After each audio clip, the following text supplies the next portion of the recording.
Je crois que même les sociétés traditionnelles que nous imaginons stables, tranquilles, avec la communauté villageoise, même ces sociétés traditionnelles, à mon avis, comportaient de la violence.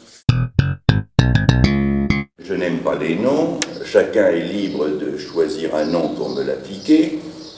Si on insiste, je dirais que je suis un marxiste, c'est-à-dire j'ai essayé la même chose que Marx, c'est-à-dire de ne pas m'enfermer dans une discipline étroite.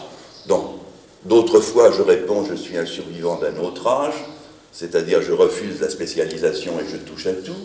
J'ajoute que ceux qui ne m'aiment pas disent que j'ai touché à trop de sujets pour être jamais profond, et que ceux qui m'aiment disent que je suis un des derniers exemples de non-spécialistes, de ceux qui embrassent l'ensemble de la réalité sociale. Choisissez. La difficulté avec Raymond Aron, c'est précisément de faire un choix. Son originalité vient de ce qu'il est un philosophe passionné de politique et un sociologue qui n'ignore rien de l'analyse économique. Il est resté suffisamment sensible à la variété de l'histoire pour ne point s'enfermer dans les limites d'une discipline. Professeur au Collège de France, journaliste au Figaro, il est probablement l'un des observateurs les plus lucides de la crise actuelle qui s'étend peu à peu à l'ensemble des pays industrialisés et qui risque de modifier le style de vie de chacun d'entre nous. Comment est née chez vous l'extraordinaire passion que vous avez pour les problèmes sociaux, sociologiques, économiques et politiques? Est-ce qu'il y a quelques expériences précises qui vous a ouvert à ce genre de problème? Bon, je crois que j'étais né avec de l'intérêt pour les problèmes économiques et sociaux. Mais pendant une assez longue partie de ma jeunesse, je m'y étais refusé, car je mettais au-dessus de tout la philosophie pure, la métaphysique, et je craignais, en m'engageant dans l'étude des problèmes politiques et sociaux, de glisser vers la politique ce qui m'apparaissait, quand j'avais 20 ans, comme une forme de décadence impardonnable. Alors j'ai résisté longtemps, et puis il y a eu le choc. Ça a été le choc de l'Allemagne hitlérienne, ou de l'Allemagne pré-hitlérienne. Je suis arrivé en Allemagne pour la première fois au mois de mars 1930. J'étais encore dans toute la naïveté de l'idéalisme universitaire. J'étais un pur étudiant sorti du néo-kantisme français, c'est-à-dire qui ne comprenait rien à rien, sauf à la philosophie de Kant. Puis tout d'un coup, j'ai eu devant moi un pays déchiré par la crise, déchiré par les passions idéologiques, et j'ai eu une espèce d'intuition que j'exprime par une formule que j'emprunte à Toynbee, en anglais, « History is on the move ». L'histoire est en mouvement. Alors j'ai eu une espèce de choc organique en 1930, j'avais 25 ans, l'histoire était en mouvement. Et alors là, je n'ai plus pu me défendre de ma propre passion pour l'histoire, et un beau jour, en me promenant le long du Rhin, j'ai découvert ce que je voulais faire. J'ai eu ma nuit de révélation, ou ma promenade de révélation. Je voulais vivre l'histoire, la comprendre, et la comprendre non pas comme les historiens de l'avenir la comprendront, mais la comprendre en la réfléchissant, y participer et garder en même temps du détachement. Et pour être à la fois dedans et dehors, dans l'actualité et dans la philosophie, il fallait que je réfléchisse en permanence sur la manière dont nous vivons et comprenons le milieu dans lequel nous sommes. Intellectuellement, votre expérience en Allemagne a été d'une certaine manière assez décisive. Oui. Psychologiquement, le fait d'être juif en Allemagne à cette époque, vous a-t-il posé des problèmes extrêmement difficiles et compliqués? Non, pas du tout. À l'époque, d'abord, j'ai été pendant une année lecteur à l'université de Cologne. À cette époque, le fait d'être juif dans une université allemande ne créait pas de difficultés pour les relations avec les étudiants. Jamais aucun étudiant n'a manifesté d'hostilité particulière ou n'a même paru prendre mon judaïsme comme un fait qui appela une réaction quelconque, positive ou négative. Ensuite, j'ai vécu pendant 18 mois à la Maison académique française de Berlin.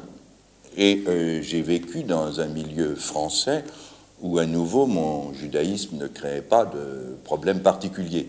J'ajoute même que j'ai vécu les 6 premiers mois du régime hitlérien à Berlin, et que celui des pensionnaires de l'Institut français, qui était pris pour un juif à Berlin, en Allemagne, à cette époque, était un de mes camarades que je ne citerai pas, mais qui était corse, car il était noir avec des cheveux plus ou moins crépus, ce qui correspondait beaucoup plus au prototype juif que mon...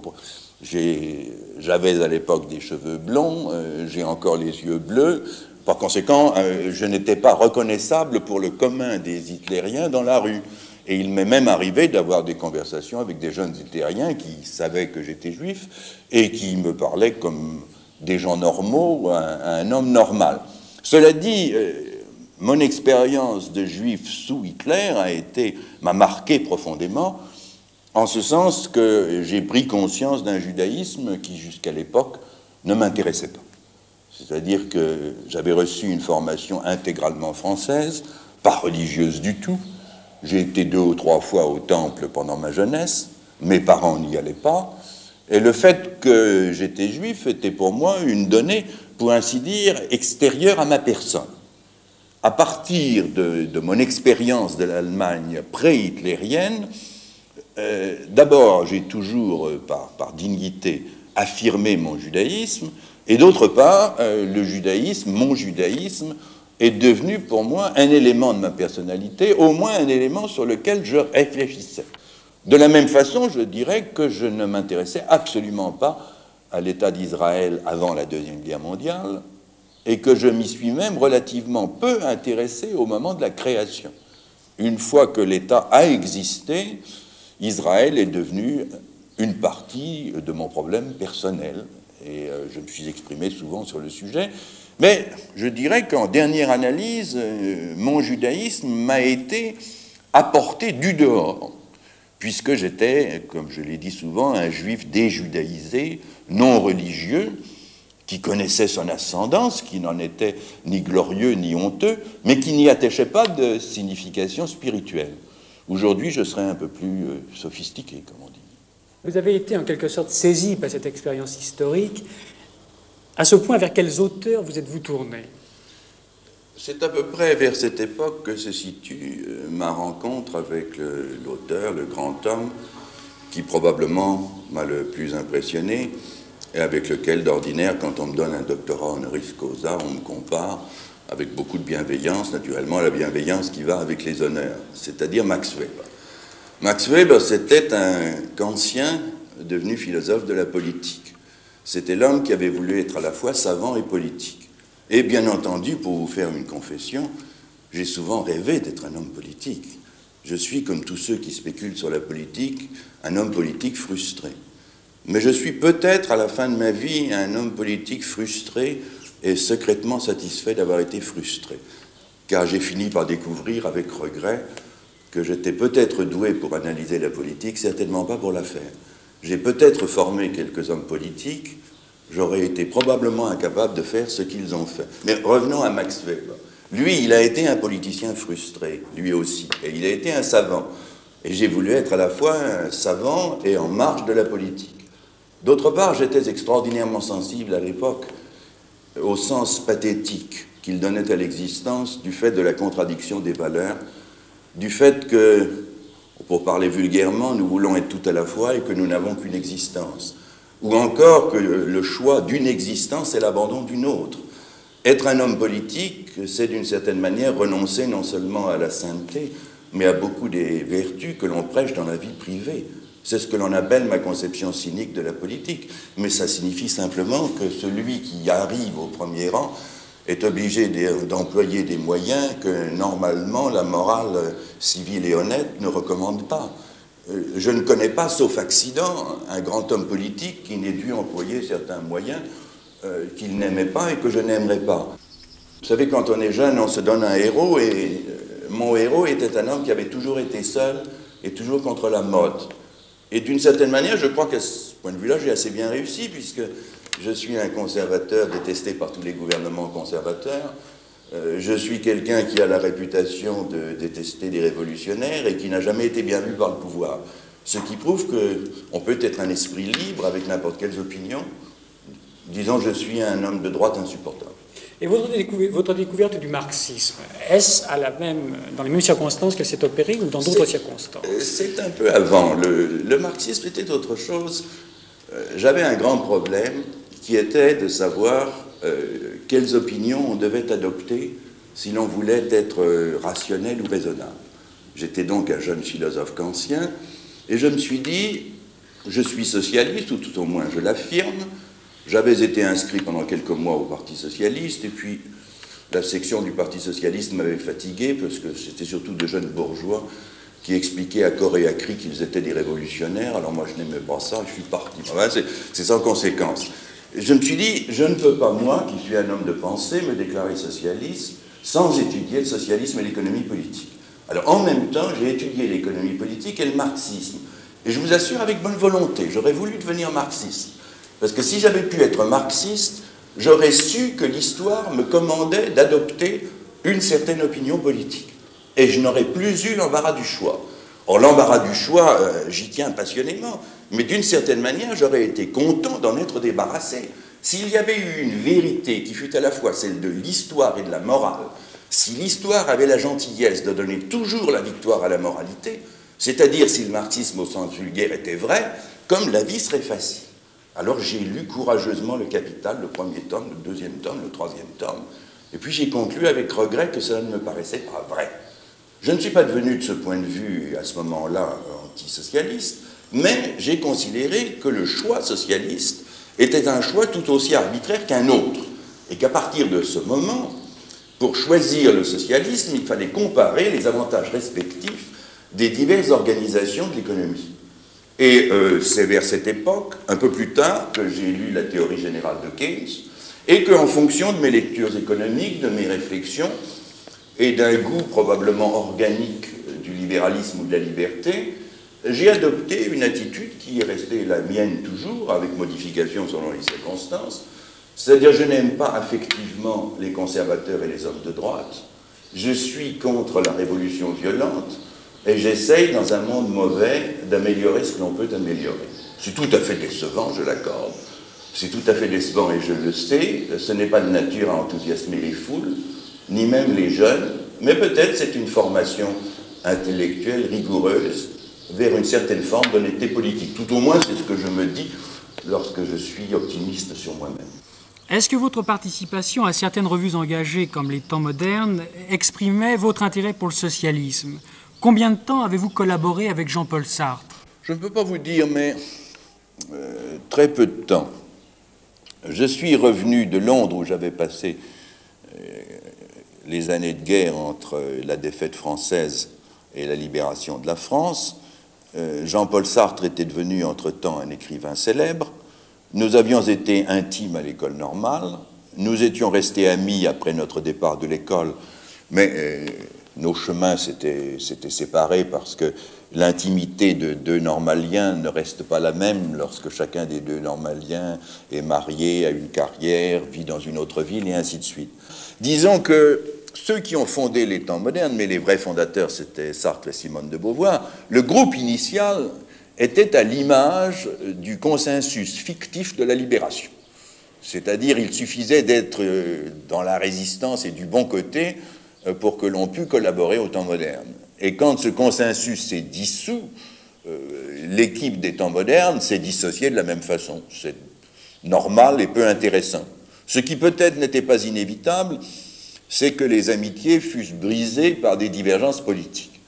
Mais dans le cas de Sartre, je crois que pour lui, l'amitié intellectuelle est incompatible avec un dissentiment politique sérieux, parce qu'il est un moraliste et qu'il a de la peine à croire qu'on puisse avoir une opinion différente de la sienne pour des raisons politiquement ou moralement aussi valables que les siennes. Disons, si vous voulez, qu'il est à cet égard peu libéral, et il parle toujours des libéraux entre guillemets, et il parle volontiers des âmes tendres des libéraux. Personnellement, je ne crois pas qu'un libéral a une âme tendre, c'est tout le contraire. Il a la peau dure et il est parfaitement résolu à accepter que la vie des hommes comporte des conflits, mais il souhaite que les conflits ne deviennent pas exagérément violents. Et c'est pourquoi il accepte les divergences, et c'est pourquoi, au moins dans le libéralisme tel que je le conçois, je ne trouve pas indispensable d'injurier ceux qui pensent autrement que moi. Mais enfin, Sartre croit qu'il est utile d'injurier. Je trouve que c'est son bon droit. Vous savez, je pense qu'en profondeur et à travers les années, et en dépit de la séparation, il reste quelque chose de l'intimité que nous avons eue dans notre jeunesse. Nous avions à l'époque, dans notre jeunesse, pris un engagement, je ne sais pas si nous le tiendrons, nous avions décidé que celui de nous deux qui survivrait à l'autre serait chargé d'écrire dans l'annuaire des anciens élèves de l'école normale l'article nécrologique sur son petit camarade disparu. Je ne sais pas si lui ou moi nous tiendrons cet engagement, mais ça ne me paraît pas aussi absurde que cela pourrait paraître aux autres. Cela n'a d'ailleurs aucune espèce d'importance, mais c'est pour dire que je n'ai vraiment aucune espèce de passion mauvaise à son égard, et je ne suis pas sûr qu'il en ait tellement à mon égard. Aujourd'hui, on emploie le mot crise à propos d'un certain nombre de phénomènes. On peut même se demander si le mot crise s'applique effectivement à autant de réalités. Vous êtes sociologue, vous avez beaucoup pensé au problème de la crise.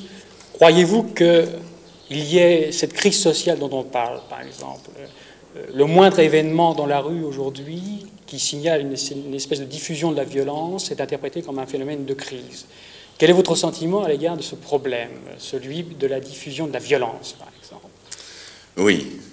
Alors, vous avez fort intelligemment posé d'abord une question si vaste qu'il est presque impossible d'y répondre en quelques instants, et ensuite vous l'avez ramené à une question précise sur laquelle probablement on peut essayer de dire quelque chose.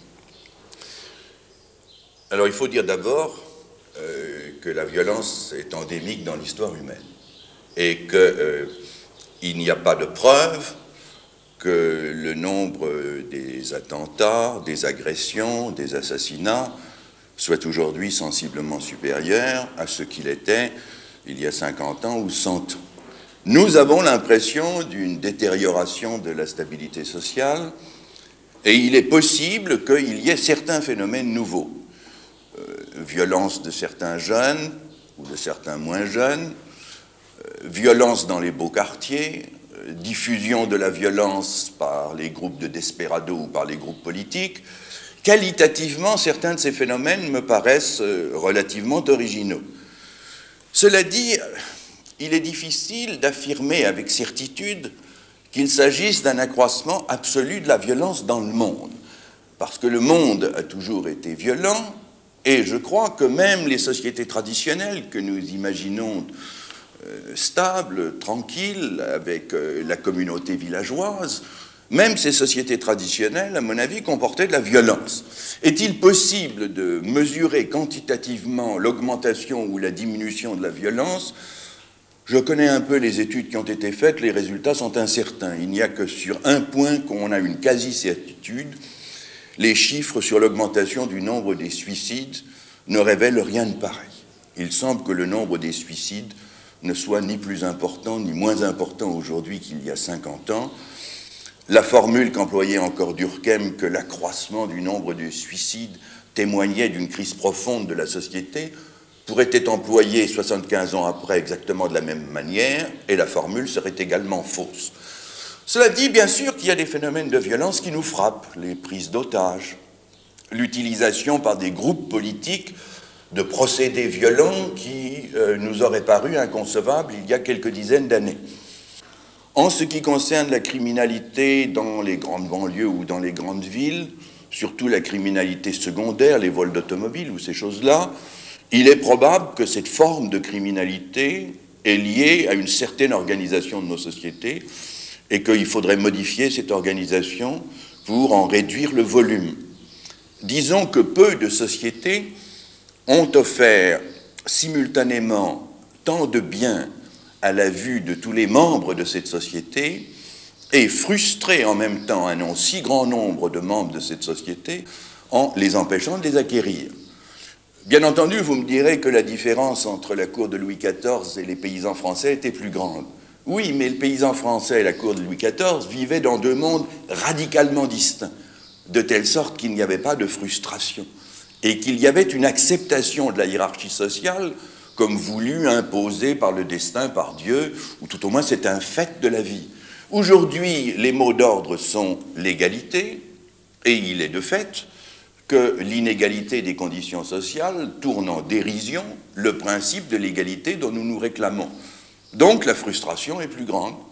En ce sens, on peut dire que certaines formes de criminalité sont peut-être spécifiques des sociétés qui veulent être égalitaires et qui ne le sont pas, ou qui sont égalitaires devant la loi, mais non pas dans les conditions faites aux différentes classes de la société.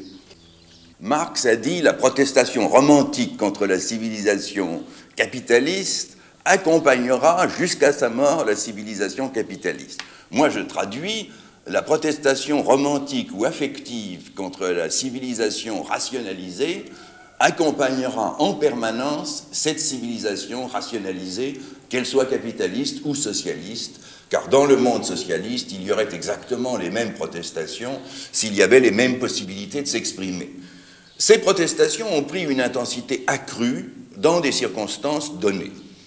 Et je ne pense pas du tout que ces protestations soient sans importance, ni sans influence. Car il est parfaitement vrai qu'une civilisation rationnelle représente souvent, pesant sur les individus, une espèce de chape de plomb. Il est incontestable que la plupart des individus ont le sentiment d'être prisonniers d'un mécanisme social d'autant plus oppressif qu'il est anonyme et que personne ne peut désigner avec certitude le coupable.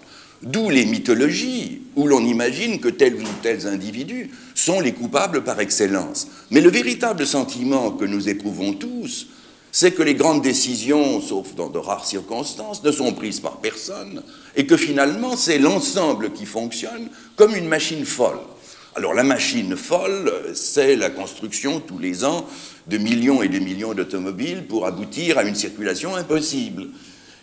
Mais il faut ajouter que d'un autre côté, dès que cette civilisation économique, dès que la croissance, dès que la prospérité sont mises en question, les gouvernements et les simples mortels se précipitent au secours de ce bien ambigu que l'on dénonçait la veille. Aujourd'hui, depuis que le pétrole est devenu cher et que la balance des comptes est en déficit et que l'on a peur de la récession, gouvernement et opinion se soucient avant tout de reconstituer les conditions de la prospérité. Cela dit, la crise actuelle ne peut être comprise que si l'on prend trois distances temporelles différentes. Il y a la crise à échéance de 5 à 8 ans, qui est la crise liée au prix des hydrocarbures, et 5 à 8 ans sont probablement la distance temporelle nécessaire pour la résoudre. Il y a la crise à échéance d'un demi-siècle, où alors les conditions de la croissance dans le monde entier seront probablement assez fondamentalement modifiées. Et puis, il y a la distance temporelle que je laisserai à mes arrière-neveux, c'est-à-dire qu'est-ce que pourrait être une civilisation technique stationnaire, c'est-à-dire qu'est-ce que pourrait être une civilisation qui utiliserait la science, continuerait à faire progresser la science et la technique, mais non pas pour augmenter indéfiniment le nombre des hommes, mais non pas pour faire augmenter indéfiniment le nombre des objets, mais pour, dans un monde devenu progressivement stationnaire, assurer les conditions de vie les plus tolérables au plus grand nombre des individus.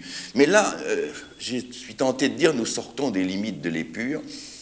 C'est une représentation utopique sur laquelle je spécule volontiers, mais plutôt dans le silence du cabinet. Peu à peu, nous arrivons dans le domaine économique, nous parlons des problèmes concrets, matériels, et il y a aujourd'hui un phénomène qui a une grande portée intellectuelle, qui a une portée pratique, que l'on connaît et qui s'appelle l'inflation. Vous savez comme moi que de la volonté de croissance rapide à l'acceptation de la hausse des prix, il n'y a vraiment qu'un pas que tous les gouvernements franchissent. Le fait est qu'au cours de ces dernières années, nos sociétés occidentales sont devenues toutes, à un degré ou à un autre, des sociétés inflationnistes. Je ne voudrais pas vous faire un cours d'économie politique, mais enfin, disons en gros, 1.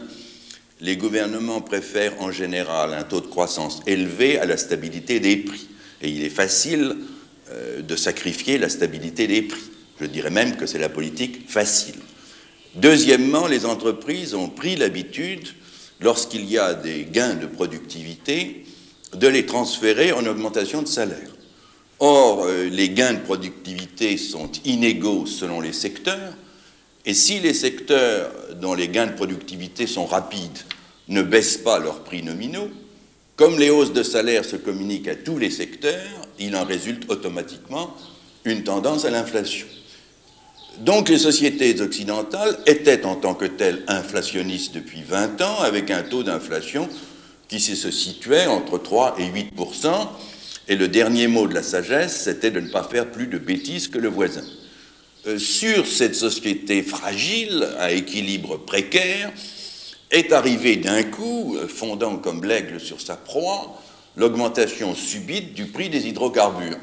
Alors du coup, on est sauté d'un taux d'inflation inférieur à 10% à un taux d'inflation qui se situe aujourd'hui entre 10 et 20%. Alors je ne pense pas que les sociétés que nous connaissons puissent résister pendant très longtemps à des inflations de cet ordre de grandeur. D'où la première crise que je situe à courte échéance. Est-ce que l'on parviendra à ramener les taux d'inflation au cours des 3 prochaines années aux alentours de 8 à 10%? Ça paraît un objectif modeste, mais je trouve que c'est déjà un objectif difficile. Et alors, il y a là un phénomène nouveau que l'on doit prendre en considération. Si vous regardez la grande crise des années 30, au bout du compte, sur une courbe à long terme du progrès économique, c'est juste une toute petite dent, c'est presque rien. Mais cette petite dent a signifié des millions de chômeurs, les millions de chômeurs ont signifié Hitler, et Hitler a signifié des dizaines de millions de morts. De la même façon, la grande inflation peut entraîner à sa suite un certain nombre de bouleversements sociaux, aujourd'hui imprévisibles.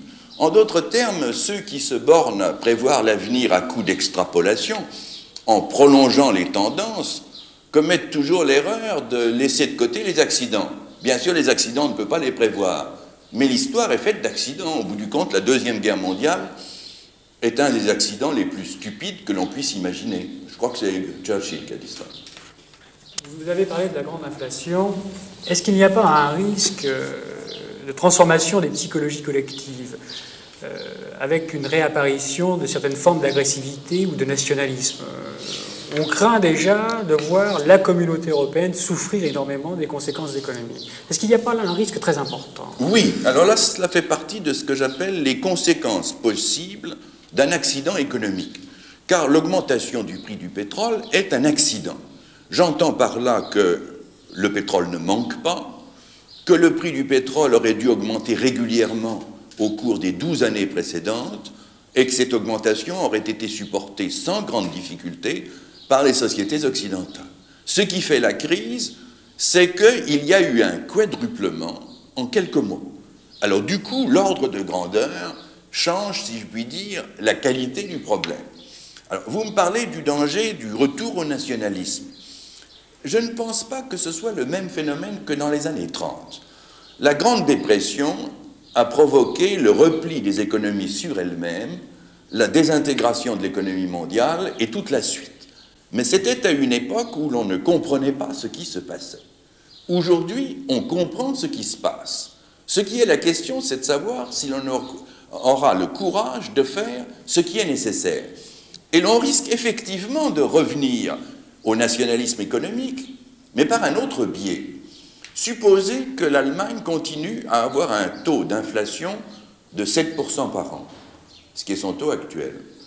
La France a un taux d'inflation de 15 à 18%, ce qui est son taux en 1974.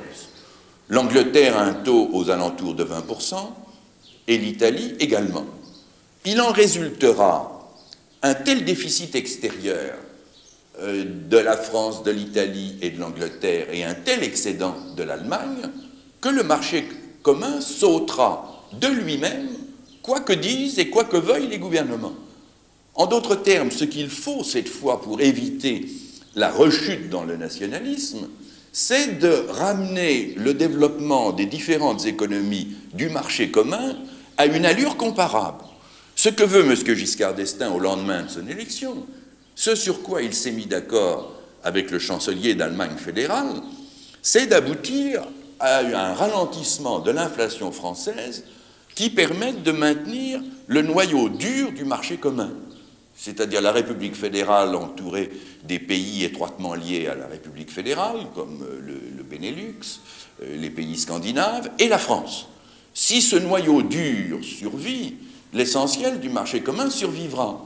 Mais il peut naturellement se faire si les gouvernements n'ont pas la capacité ou le courage de prendre les mesures nécessaires, ou si les peuples refusent les mesures nécessaires qui seront très extraordinairement impopulaires. Il peut se faire évidemment que certains des acquis de la période précédente soient perdus.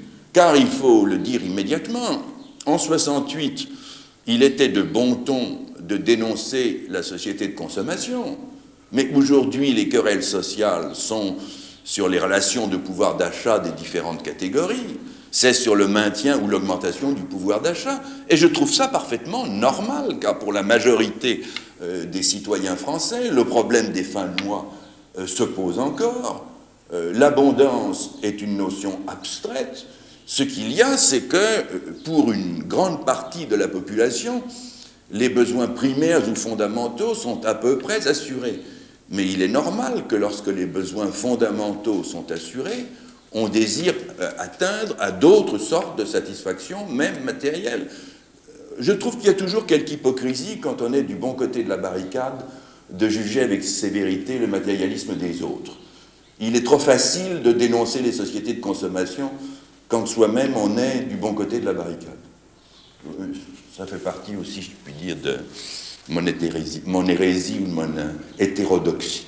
Vous avez parlé des événements de mai 68. Alors, comment, moralement, pouvez-vous concilier le rôle de professeur et le rôle de journaliste qui devient presque homme d'action? Vous l'avez été un peu en 1968. Je l'ai été demi-douzaine de fois dans mon existence. Je l'ai été à propos de l'Algérie. Je l'ai été tout récemment à propos de la campagne présidentielle. Je l'ai été en 1968. Mais pourquoi est-ce que quelqu'un qui passe son temps, sa vie et son intelligence à réfléchir sur les événements ne pourrait pas de temps à autre prendre position? Et après tout, quand je discute avec les ultra-gauchistes qui m'aiment et me détestent, ils reprochent à leurs professeurs de camoufler leurs convictions et d'enseigner ou d'écrire comme s'il y avait une neutralité absolue.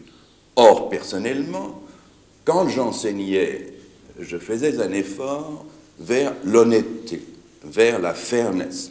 Mais jamais je ne leur ai dit que je pouvais mettre entre parenthèses totalement mes convictions. Et quand je prends des positions, je dis que je prends des positions en tant qu'homme d'action ou en tant que citoyen, ce que l'ultra-gauchiste, au fond, est enclin à accepter comme parfaitement tolérable. Mes prises de position diffèrent des siennes, mais mon attitude d'ensemble diffère moins de l'attitude de ces jeunes gens que l'attitude des professeurs traditionnels ou des mandarins qui disent « nous sommes en dehors du siècle ». Moi, je ne dis pas que je suis en dehors du siècle. Je suis à la fois dedans et en dehors.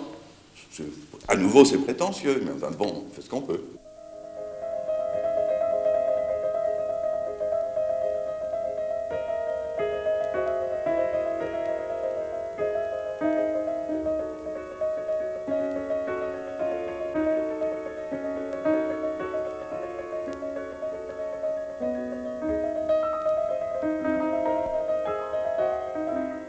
Je n'interviens dans la politique intérieure française que dans des circonstances que je juge à tort ou à raison importantes. Et je vous ai dit tout à l'heure que j'avais un goût malsain et pervers du journalisme. Je le pensais au moment où je l'ai dit, mais enfin probablement, c'est comme d'habitude avec moi, la moitié de ce que je pense ou ce que je pense une minute sur deux. En réalité, il y a des circonstances où j'ai été heureux de disposer d'une tribune. Le Cercle Carré est un article contre le programme commun, que d'ailleurs beaucoup d'électeurs de gauche ont approuvé, car ils voulaient voter pour la gauche en dépit du programme commun et non pas à cause de lui. Et puis je dirais, j'ai encore un autre bon souvenir, c'est mai 68. C'est un bon souvenir en un sens un peu paradoxal, car mes prises de position qui ont été jugées pour une fois excessives ou tout au moins passionnées m'ont valu à la fois beaucoup de témoignages d'amitié, mais peut-être encore plus de témoignages d'inimitié. Ces articles du Figaro au moment des événements de 68 m'ont fait une fois de plus un maudit. J'avais été une fois mis au banc de l'intelligentsia, c'est-à-dire au moment du stalinisme. Parce qu'entre 1946 et 1947 et 1956, je disais sur le stalinisme une partie de ce que Khrouchtchev en a dit. Or, le dire à l'époque, c'était absolument scandaleux. Après 1956, j'ai connu quelques années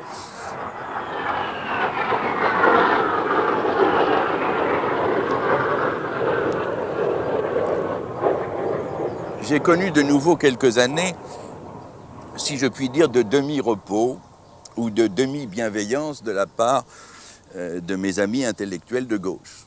Et puis en 1967, de nouveau, j'ai été mis au banc de la bonne société intellectuelle et acclamé par une autre fraction du pays, pas nécessairement la fraction que je voudrais séduire, mais enfin la fraction qui retrouvait dans les sentiments que j'exprimais ses propres sentiments. En tout état de cause, la plupart de mes bons souvenirs de journalisme, ce sont les articles qui avaient une influence.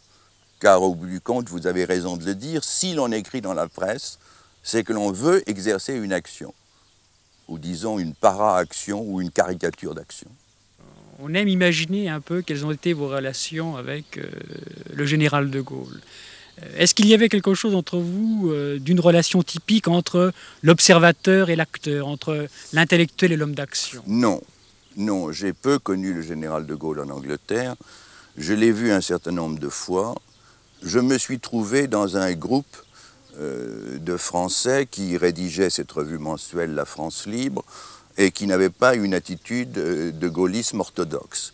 Et moi-même, je n'avais pas une attitude de gaullisme orthodoxe pour un certain nombre de raisons compliquées, les unes qui tenaient à mon caractère, à savoir je suis toujours dans l'opposition, les autres tenaient au fait que j'avais scrupule, étant en Angleterre, à être rigoureuse et sévère à l'égard des Français qui étaient en France. Je trouvais trop facile la propagande des Français libres contre les Français de Vichy. Et jusqu'à novembre 1942, je n'ai cessé d'espérer que le maréchal Pétain et le gouvernement de Vichy partiraient pour l'Afrique du Nord le jour où les Allemands envahiraient la zone sud. Car sans perspicacité particulière, il me paraissait probable que les Anglais et les Américains débarqueraient un jour en Afrique du Nord et que ce jour-là, le destin du gouvernement de Vichy serait fixé. Et je voulais réserver jusqu'au bout la chance d'une réconciliation des bons Français qui se trouvaient à Vichy, car il y en avait beaucoup, avec les Français libres qui étaient à Londres.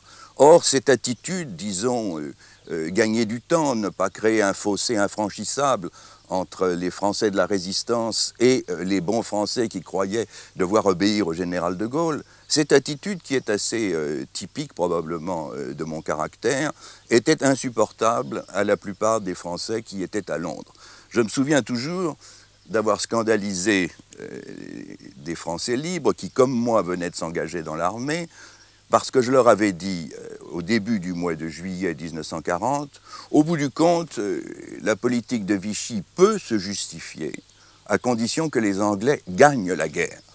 La formule avait l'air paradoxale, mes camarades militaires ont sauté en l'air, et j'ai commencé à leur expliquer, à leur faire le genre d'analyse à quoi je me plais, c'est-à-dire que dans la mesure où réserver une zone libre atténuait les souffrances des Français et les pertes de la France, à condition que par ailleurs les autres gagnent la guerre pour nous, on pouvait, si l'on voulait, trouver une espèce de justification pragmatique inférieure à la politique de Vichy. Cette attitude, bon, j'avais tort ou j'avais raison, probablement j'avais tort, mais elle était la mienne, et rien n'était plus étranger à la manière de penser et d'agir du général de Gaulle que ce genre de propos. Et j'ajoute une chose, c'est qu'avec le recul, je trouve que ce genre de propos qui est parfaitement justifiable de la part d'un observateur ne l'aurait pas été de la part de l'homme d'action qui était le général de Gaulle. Cela dit, je dois dire aussi que, sauf dans la période du Blitz, c'est-à-dire des bombardements sur Londres, un Français libre à Londres avait mauvaise conscience, au moins dans mon cas.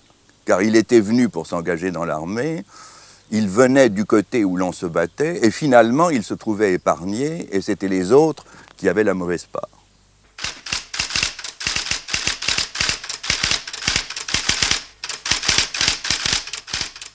Dans quelles circonstances avez-vous fréquenté le milieu politique américain? En particulier, comment avez-vous rencontré Henry Kissinger? Oui, je les ai fréquentés, mais beaucoup moins qu'on ne le dit. En fait, mes relations avec les hommes politiques américains ont été surtout accidentelles, c'est-à-dire liées à mes fréquentations universitaires. J'ai passé un semestre à Harvard dans l'année 60-61, à l'époque où Kennedy a été élu à la présidence des États-Unis. Et comme vous savez, il s'est entouré de professeurs de Harvard qui étaient tous mes amis. J'étais très lié avec McGeorge Bundy, qui a été le conseiller du président pour les problèmes de défense, le poste même que Henry Kissinger a occupé au début auprès de Nixon. J'avais écrit, comme vous le savez, peut-être en 1957, un petit volume en faveur de l'indépendance algérienne. Et le sénateur Kennedy avait fait au Sénat américain un discours contre la politique française en Algérie, où il s'était servi de moi en me citant. Alors j'en avais été fâché, parce que je trouvais que moi, citoyen français, j'avais le droit d'exprimer mon opinion favorable à l'indépendance algérienne, mais que lui, sénateur américain, n'avait qu'à se mêler de ses affaires et non pas des miennes.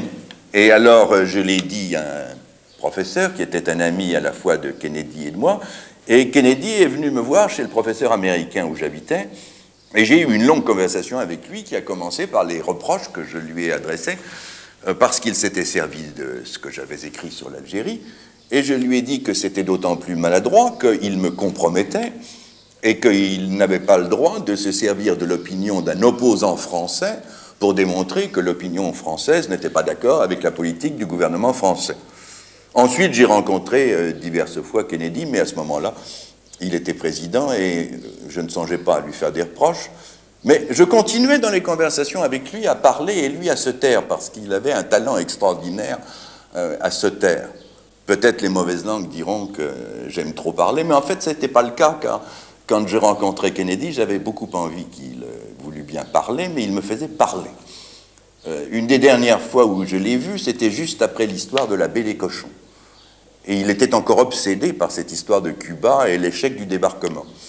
Il m'a vu passer dans le couloir, juste devant son bureau, et on n'a pas idée en France de ce que c'est que la Maison-Blanche. On passe dans le couloir devant le bureau du président des États-Unis, la porte du bureau est ouverte, le président des États-Unis sort, il dit « Tiens, mais venez, on va causer un moment ». Au moins, c'était ainsi du temps de Kennedy.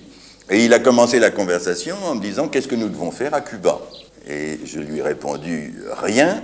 Et j'ai ajouté, avec le cynisme que l'on me connaît, une citation de Machiavel, qui était à peu près celle-ci. Quand on a un ennemi et qu'on ne peut rien faire, alors il faut attendre, si l'on a une occasion, qu'on la saisisse. Il était légèrement choqué, car ce style cynique que les Européens emploient sans trop y croire n'est pas courant aux États-Unis. Avec Kissinger, ça ne ferait pas de difficulté. Il est assez européen pour accepter ce langage. Je l'ai connu d'abord presque comme un étudiant. Quand il est venu me voir pour la première fois, il sortait de Harvard. Et il était déjà passionné de relations internationales et très ouvert sur le monde, très intelligent. Mais je dois vous faire un aveu, je l'ai connu pendant 25 ans, nous avons été très liés, comme deux professeurs sont liés. C'est lui qui a rendu compte dans le New York Times de deux de mes principaux ouvrages lorsqu'ils ont été traduits aux États-Unis. Je l'estimais beaucoup comme intellectuel, comme professeur, comme penseur, mais ce qu'il a fait comme secrétaire d'État, je ne l'aurais absolument pas prévu. Sans même plaider coupable, car je voudrais dire que les qualités exceptionnelles qu'il a déployées comme secrétaire d'État, son activité de professeur ne pouvait pas permettre de les prévoir. On pouvait tenir ces qualités pour possibles, on ne pouvait pas être sûr qu'il les possédait. Alors, comme d'habitude, le héros dans l'histoire a été servi par les circonstances. Il avait un président impopulaire. Par conséquent, tout ce qu'il réussissait, c'était lui. Et tout ce qu'il ratait, c'était Nixon.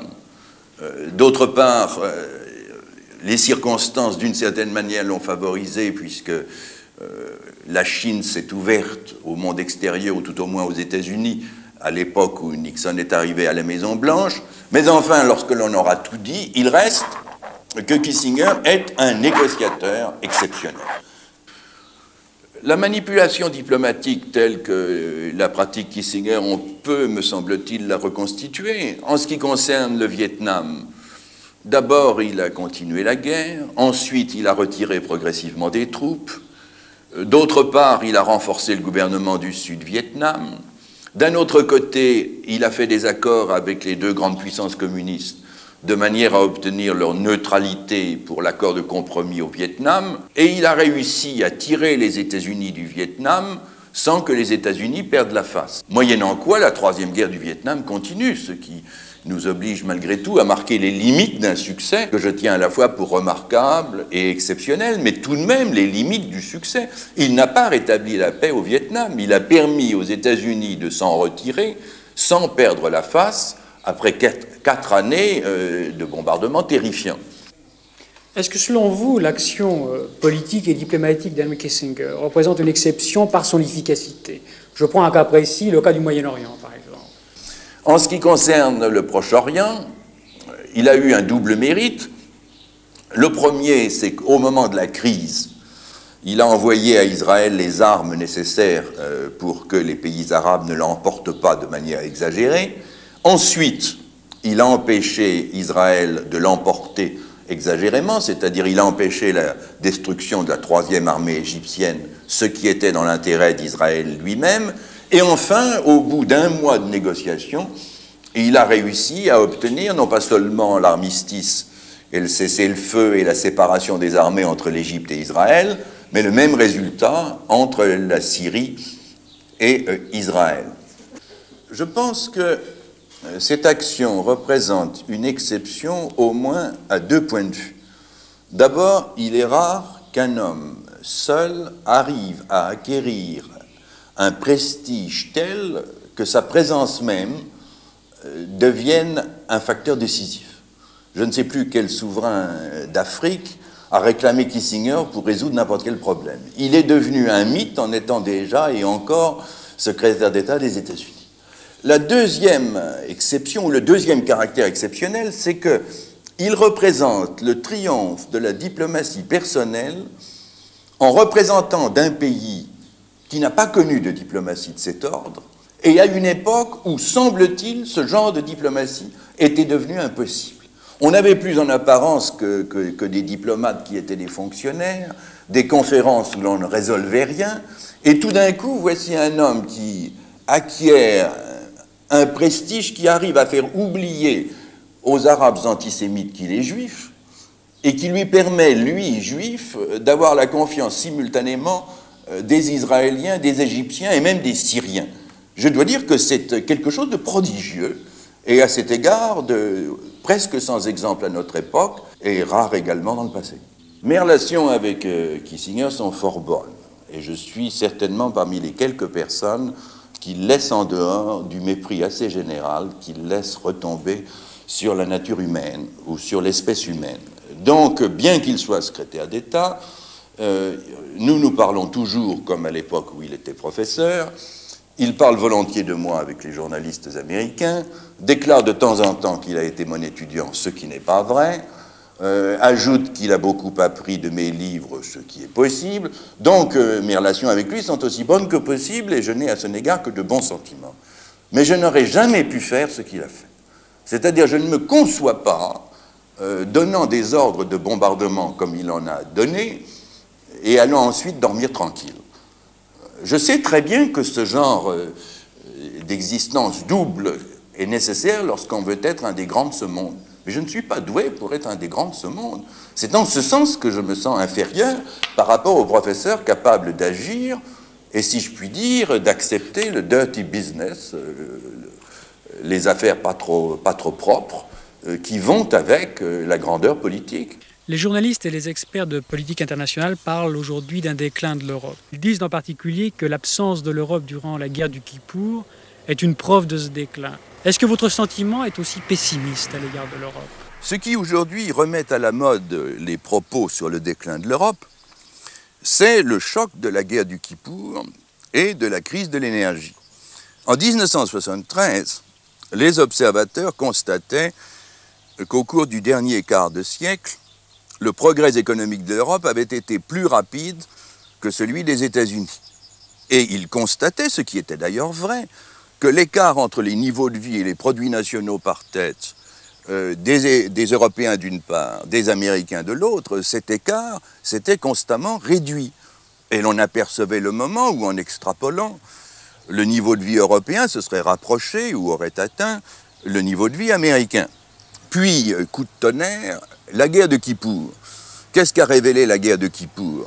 C'est que l'Europe occidentale n'a pas de force militaire et aucun moyen d'intervenir dans une région du monde dont dépend sa prospérité et son existence. Alors ce jour-là, on a découvert quelque chose que tout le monde aurait dû savoir, c'est que la survie économique et militaire de l'Europe dépend d'une force qu'elle ne possède pas, et que possèdent les États-Unis ou que possèdent éventuellement d'autres puissances.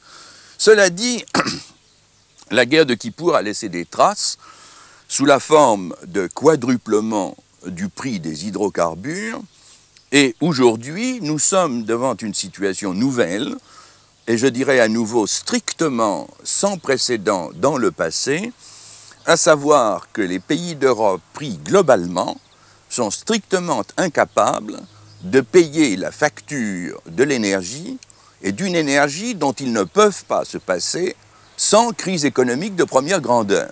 Il en résulte donc qu'aujourd'hui, l'Europe occidentale dépend d'autre que soi, non seulement pour sa sécurité, mais pour son existence économique.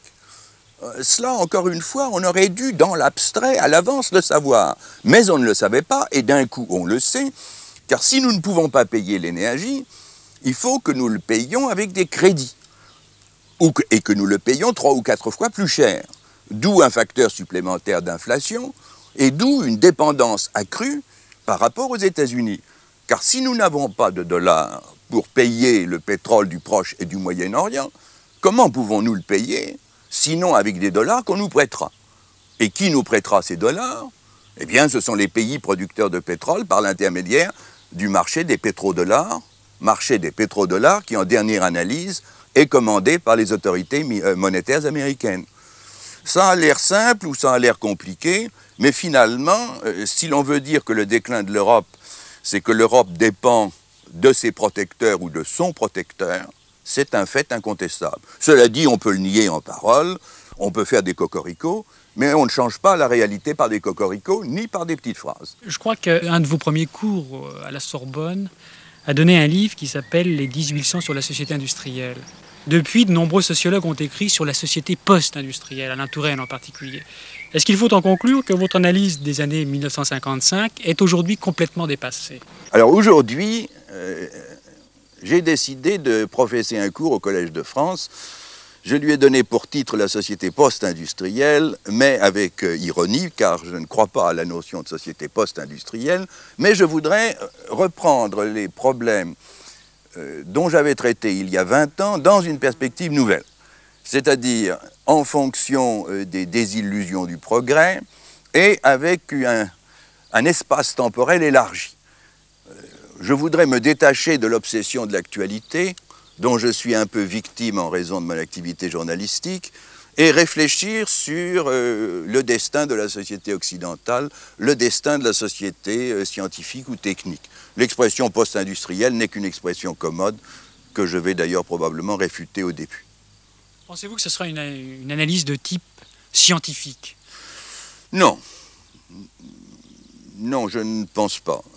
Je pense qu'on peut réfléchir raisonnablement sur les traits majeurs de la civilisation dans laquelle nous sommes. Je ne pense pas qu'on puisse en prévoir avec certitude l'avenir, et je suis convaincu que nous ne disposons pas de ce que j'appellerais le système des systèmes. J'entends par là que nous avons une appréhension semi-scientifique d'un système partiel comme le système économique. Nous pouvons probablement appréhender de manière semi-scientifique le système politique ou même le système social, la structure de classe, la mobilité, les études empiriques et mathématiques nous permettent de formuler un certain nombre de propositions qui, sans être entièrement démontrées, sont pour le moins probables et valent pour certains aspects majeurs de ces systèmes partiels. En revanche, lorsque l'on essaye de saisir ce que j'appelle le système des systèmes ou en langage vulgaire, la société globale, nécessairement, on ne peut le faire qu'à partir d'un petit nombre de questions. Ces questions sont celles que nous posons à la réalité parce qu'elles nous intéressent et il en résulte que la perspective globale que nous pouvons dessiner est marquée par notre subjectivité. Alors à l'inverse, est-ce que vous pensez que ça sera une analyse de style philosophique? Est-ce que vous y mettrez certaines de vos convictions profondes qui, en fin de compte, révèlent votre système de pensée, en quelque sorte? Votre question m'intéresse parce que je ne me la suis pas posée jusqu'à présent. D'une certaine manière, tous les livres que j'ai écrits et tous les cours que j'ai professés avaient, je crois, un caractère personnel, en ce sens que j'ai tendance à m'engager toujours dans ce que je fais. En allemand, on dit « er ist dabei », ce qui veut dire « il est présent dans sa parole ou dans ses écrits ». Est-ce que je me risquerais à dire dans cette espèce de réflexion, peut-être une réflexion ultime, ce qu'au fond de moi-même je pense de l'existence des autres et par conséquent de ma propre existence? Je n'en sais rien du tout et je ne crois pas. Je ne crois pas parce que je suis quelque peu paralysé quand je dois parler de ce qui me touche le plus. Et d'autre part, je ne trouve pas que lorsque l'on a déjà l'ambition presque démesurée d'essayer de saisir la société globale, on doit encore manifester l'effronterie de se donner en spectacle aux autres. Sa petite personnalité au milieu de 3,5 milliards d'êtres humains, ce serait un petit peu ridicule. Cela dit, qui sait si au milieu d'un cours je me laisse aller, peut-être ferai-je ce que je viens de condamner à l'instant.